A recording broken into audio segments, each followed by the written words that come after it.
چوروں کے بس یہ اپنے اپنے شعبے ہوتے ہیں، ان کے چوریاں کر رہے ہوتے ہیں. اللہ ان کو توبہ نصیب کرے، توبہ کے تقاضے میں نصیب کرے. ابھی تو یہ سب آسان لگتا ہے، لیکن بعض اوقات یہ پکڑے جاتے ہیں تو لوگ حساب مارتے ہیں. پولیس کیا مارتی ہوگی. یہ دنیا میں ان کے ساتھ یہ ہو جاتا ہے، ابھی آخرت کا تو باقی ہے. حضرت یہ فرمائے کیا چوری لت ہے؟ جی ہاں، اس کی یہ عادت ہوتی ہے نا، اس کا باز آنا بڑا مشکل ہے. چاہے وہ مالدار ہو، چوری کرے گا. کسی نے مجھے کہا تھا یار، میں تو چونکا ہوں تو بہت بظاہر مہذب اور باشرح. اس نے بولا یار یہ کیا کروں، مجھے دعا کے لیے شاید کہا تھا اس نے مجھے کہ میری چوری کی عادت ہے. بولا آپ کی بھی چیز میں دیکھوں گا نا تو چرا لوں گا. اللہ اللہ. نہیں جاتی عادت.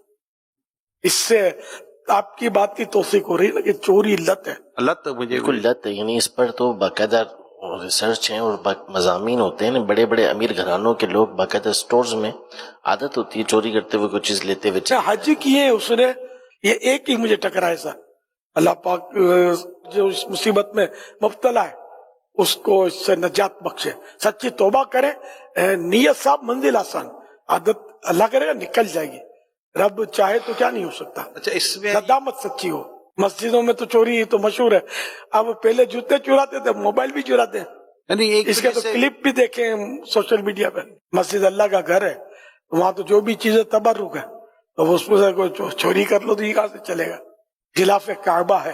غلاف کعبہ جو ہے یہ حج کے سیزن میں اگر کسی نے نوٹ کیا ہو تو یہ اس کو جو لپیٹ کے رسیوں سے اوپر کر دیتے ہیں، اس لیے کہ بعض نادان حاجی یا کئی نادان حاجی ترکیب سے وہ اس کا پیس کاٹ لیتے. اللہ اللہ اللہ. یہ سمجھتے ہیں تبرک لے رہے، یہ حرام کام کر رہے، گناہگار ہو رہے. تو پھر کچھ بھی نہیں بچے گا. اگر کوئی روکنے والا نہیں ہو تو سنہری جالیاں بھی تو لے جائیں گے تبرک. سبز گنبد شریف کو بھی اٹھا جائیں گے ان کا بس چلے تو. یہ سارے تبرک تو ٹھیک ہے، مگر یہ تبرک اپنی جگہ پر تشریف فرما ہے اور لوگ آ کر ان کی برکتیں لیتے ہیں، یہی صحیح ہے. اپنے گھروں پر ہر چیز تھوڑی ناک لے جانا جائز ہو جائے گا. بہت سارا سونا لگا ہوا ہوتا ہے مسجد نبوی شریف میں. بڑے بڑے وہ جھومر لگے ہوئے سونے کے، گولڈ کے. کوئی بولے گا میں لے جاؤں تو تھوڑی چلے گا. کعبہ شریف کا پرنالہ شریف جو میزاب رحمت سونے کا بنا ہوا ہے، یہ وہیں جچ رہا ہے نا. اگر نعوذ باللہ کوئی وہاں سے لے جائے کتنا مطلب یہ برا کام ہوگا اس کا. اب یہ لت خدا نہ خاصا کوئی دیکھ سن رہا ہے، اس کو یہ لت پڑی ہوئی ہے، اب یہ کرے تو کیا کرے، اس کو کیسے نکالے یہ؟ کیونکہ اگر یہ کسی کے گھر میں ایسا مطلب یہ ہے تو گھر ہو یا باہر ہو وہ تو مر گئے گھر والے بیچارے. تو وہ اپنی عادت کو نکالے کیسے؟ اس کی کوئی حل آتا اگر مل جائے تو دیکھو چوری کی مطلب یعنی کہ مذمتیں پڑھے، سچی توبہ کرے، 2 رکعت صلاۃ توبہ پڑھ کے توبہ کرے اور یہ حساب لگا کہ آج تک کتنی چوری کی ہے اور یہ دینا بھی پڑے گا. توبہ بھی کرے اور جس چیز کا چرایا اس کو دینا پڑے گا. اگر وہ نہ رہا فوت ہو گیا تو اس کے وارثوں کو دے. اب وارث بھی نہیں ہے، یہ پتہ ہی نہیں ہے کس کس کا چرایا ہے، تو جتنا مال ایسا ہے کسی کا پتہ ہی نہیں کہ چرایا کس کا ہے. اب اس کو صدقہ کرے، خیرات کر دے، کسی ایسے شخص کو دے کہ جس کو زکوٰۃ دی جا سکتی ہے. اچھا حضرت تھوڑا موضوع پورا ہو جائے. کیا یہی معاملہ باپ اور بیٹے کا، بھائی بھائی کا، شوہر بیوی کا، بیوی شوہر کا، کیا وہاں بھی یہ ہوگا؟